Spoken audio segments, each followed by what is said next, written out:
At a.m., I saw my wife sitting in the middle of the house, talking to the universe. In that moment, I realized the woman sitting in front of me was no longer my wife, or if she still was, she had gone so far away from the person I once knew.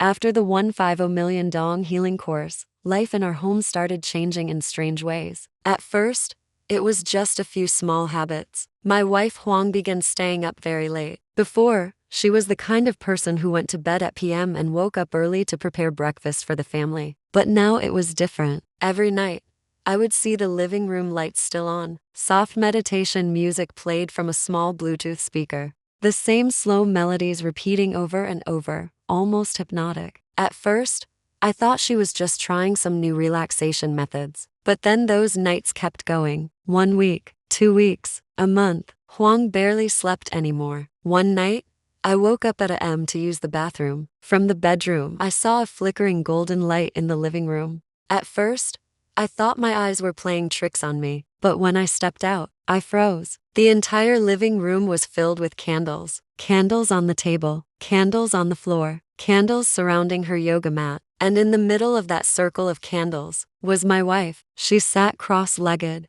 eyes closed, both hands resting on her knees, her lips whispering something under her breath. I stood at the doorway for a few seconds, not knowing what to do. Finally, I called out softly, "Huang?" She didn't respond. I stepped closer. "Huang, what are you doing?" Huang slowly opened her eyes. The way she looked at me was strange. It wasn't the look of someone who had just been woken up. It was more like I had just interrupted something sacred. She spoke quietly. "Don't interrupt my energy." I blinked in confusion. "What energy?" Huang sighed, as if I were a slow child. "I'm connecting with the universe." I thought she was joking, but Huang was completely serious. She started explaining. According to what she learned from the healing course, the universe constantly sends signals to people. If your mind is open enough, you can hear them. 3 a.m. is when the energy is strongest. That's when the universe talks to you. I stood there, in the middle of a candle-lit living room, not knowing how to react. Part of me wanted to laugh, but another part of me felt a chill run down my spine. In the following days, things became even stranger. Huang began talking about the law of attraction for money. She said money wasn't something you earn through labor. Money was energy. If your energy was aligned, money would naturally come to you. You're living in a scarcity mindset, she told me one evening. I had just come home from work, exhausted after a long day managing projects. What scarcity? You always believe you have to work hard to earn money. That's poor energy. I laughed. If you don't work, where does the money come from? Huang shook her head. You're not awakened yet.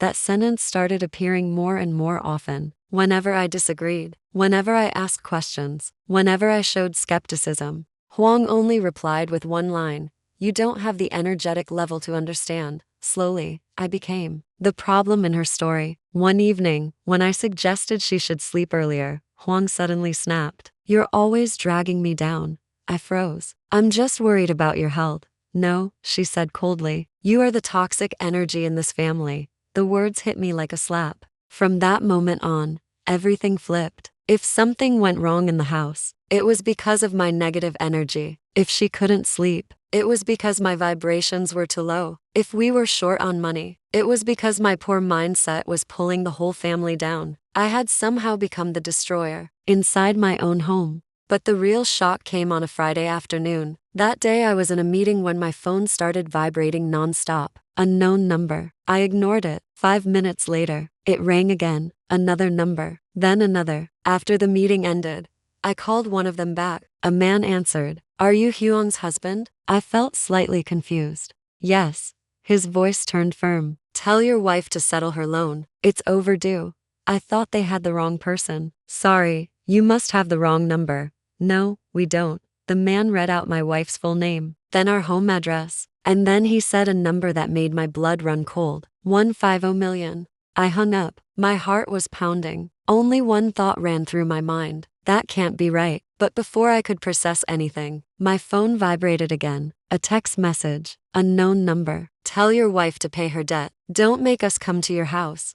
Then another message. "We've reminded her many times already. Don't make this difficult." I stared at the screen as my hands began to tremble. Within 10 minutes, There were 7 missed calls and 5 debt collection messages, all mentioning the same person, my wife. That afternoon, I went home early. Huang was still meditating in the living room, candles burning everywhere again. I stood in front of her. Huang. She opened her eyes. You're home.